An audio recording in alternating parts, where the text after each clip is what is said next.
C'est l'histoire d'une entreprise à plus de 400 millions d'actifs qui a fait faillite en seulement 45 minutes.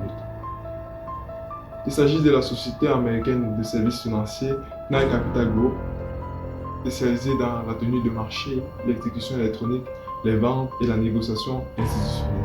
La société avait mis à jour sa plateforme de trading automatisé SMOS pour remplacer un code inutilisé depuis 8 ans. Pourquoi est-ce qu'un code inutilisé depuis 8 ans a un code à la code base?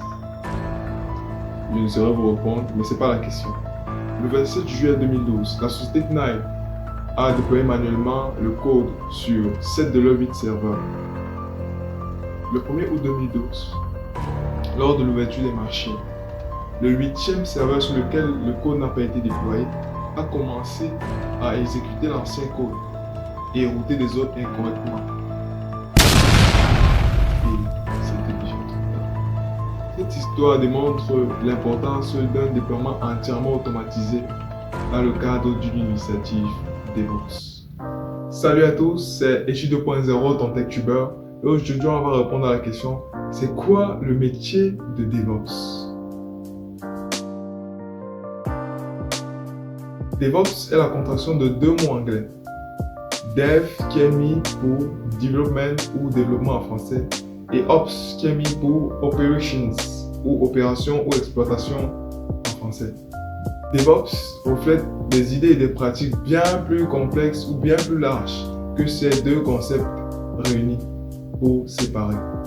Les développeurs logiciels d'une part souhaitent ajouter par exemple de nouvelles fonctionnalités à leur application et les administrateurs système ou les opérateurs, les professionnels d'opérations informatiques cherchent à maintenir la stabilité d'une application après son lancement ou après son déploiement.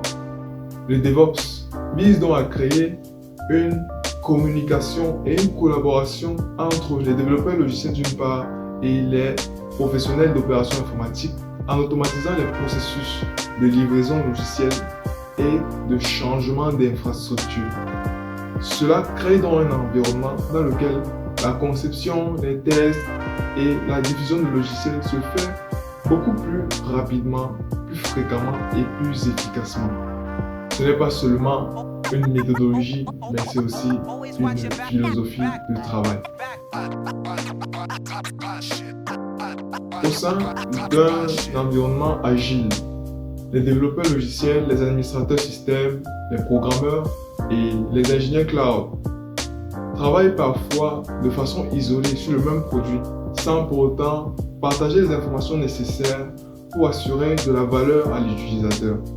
Les ingénieurs DevOps donc diminuent cette complexité en faisant le lien entre les actions requises pour modifier rapidement une application et les tâches nécessaires pour assurer sa fiabilité.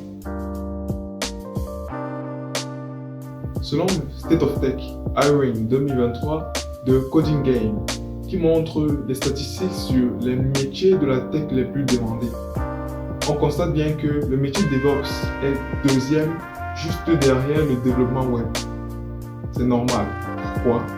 En effet, différentes études nous permettent de constater que les entreprises qui ont adopté l'approche DevOps innovent plus rapidement et sont par conséquent plus compétitifs que leurs concurrents. Il n'est donc pas étonnant que le métier de DevOps aujourd'hui est très recherché. C'était tout pour cette vidéo. Ici, nous n'avons pas abordé les compétences techniques, par exemple, qu'un ingénieur DevOps se doit d'avoir. Ça peut faire office d'une prochaine vidéo. Et si vous voulez, mettez-le dans les commentaires. Sur ce, on se dit ciao pour une prochaine vidéo.